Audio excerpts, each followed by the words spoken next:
नमस्कार बच्चों। तो आज हम लोग पी ब्लॉक एलिमेंट्स प्रारंभ करने वाले हैं। और जैसा कि मैंने पिछले वीडियो में कहा था कि ये चैप्टर आवर्त सारणी से जुड़ा हुआ है और जहाँ भी किसी भी कॉन्सेप्ट की आवश्यकता होगी उसको मैं दोबारा ज़रूर से दोहराऊंगा। सबसे बेसिक चीज़ ये है, यदि आप पी ब्लॉक को देखते हैं तो पी ब्लॉक में 6 समूह होते हैं। 13th ग्रुप 13वां समूह, जिसमें बोरॉन, एल्यूमिनियम, गैलियम, इंडियम तथा थैलियम आता है।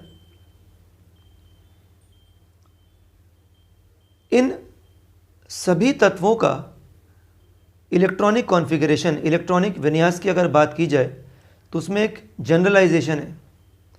सबके इलेक्ट्रॉनिक विन्यास में एक कॉमन चीज़ देखा गया है। अगर उस कॉमन चीज़ की बात करते हैं तो सबके इलेक्ट्रॉनिक विन्यास में आता है NH2, Np1।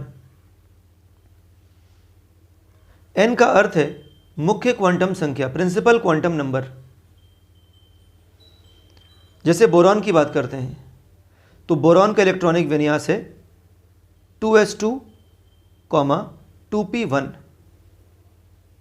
एल्यूमिनियम के इलेक्ट्रॉनिक विन्यास की बात करते हैं तो एल्यूमिनियम का इलेक्ट्रॉनिक विन्यास है 3s2, 3p1।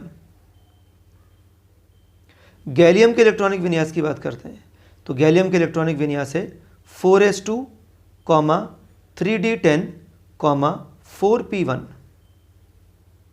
तो आप एक कॉमन चीज़ समझ पा रहे होंगे कि सभी तत्वों के इलेक्ट्रॉनिक विन्यास में जो तत्व का अंतिम कोश है उसमें s कक्षक में 2 इलेक्ट्रॉन है और उसके p कक्षक में 1 इलेक्ट्रॉन है। तो 13वें समूह में पाए जाने वाले सभी तत्वों के इलेक्ट्रॉनिक विन्यास है NH2, Np1।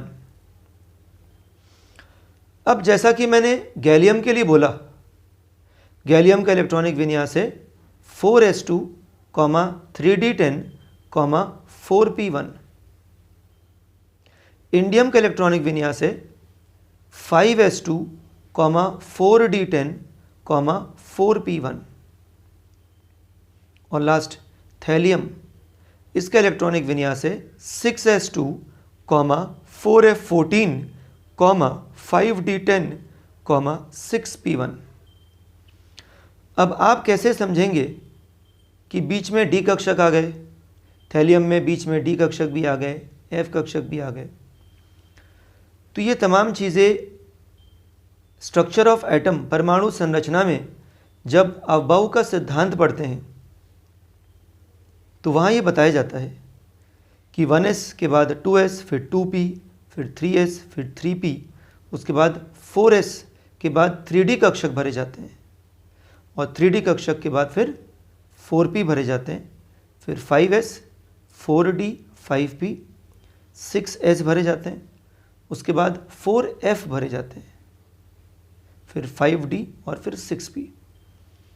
तो इसी अफबाऊ सिद्धांत का इस्तेमाल करते हुए यहाँ देखा गया कि गैलियम का इलेक्ट्रॉनिक विन्यास हो गया 4s2, 3d10, 4p1। इंडियम का हो गया 5s2, 4d10, 5p1। और थैलियम का हो गया 6s2, 4f14, 5d10 और 6p1। तो बड़ा ही सरल है, इसमें कोई कठिनाई बिल्कुल भी नहीं। लेकिन सब में एक चीज़ तो बिल्कुल कॉमन है कि सभी के बाहरी कोश के s कक्षक में 2 इलेक्ट्रॉन हैं और p कक्षक में 1 इलेक्ट्रॉन है। तो ये सबसे पहला पॉइंट है कि पी ब्लॉक में 13th ग्रुप में, 13वें समूह में जो भी तत्व पाए जाते हैं उनके बाहरी कोश के s कक्षक में 2 इलेक्ट्रॉन और उसके p कक्षक में 1 ही इलेक्ट्रॉन पाए जाते हैं। अब बात ये आती है कि S कक्षक, एक कक्षक में 2 ही इलेक्ट्रॉन पाए जा सकते हैं, तो s कक्षक पूर्ण रूप से भरा रहता है, परंतु p कक्षक में केवल 1 ही इलेक्ट्रॉन है।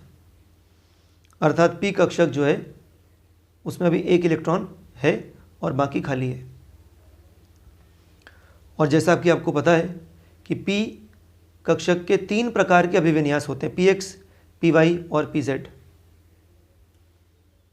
अब ये जो p कक्षक में 1 इलेक्ट्रॉन है, ये px में भी हो सकता है, py में भी हो सकता है और pz में भी हो सकता है, क्योंकि आपको ये भी बात पता है कि जो p कक्षक होते हैं उन सभी कक्षकों की जो ऊर्जा होती है वो समान होती है अगर तत्व के ऊपर किसी भी प्रकार से बाहर से किसी भी तरह का विद्युत क्षेत्र या चुंबकीय क्षेत्र नहीं लगाया गया है।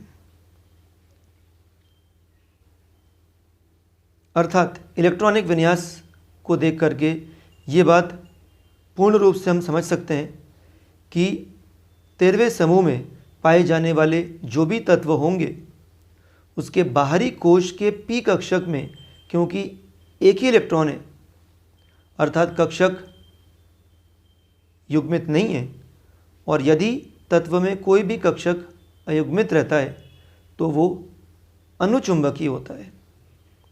अनुचुंबकीय इंग्लिश में बोलते हैं पैरामैग्नेटिक, हिंदी में अनुचुंबकीय।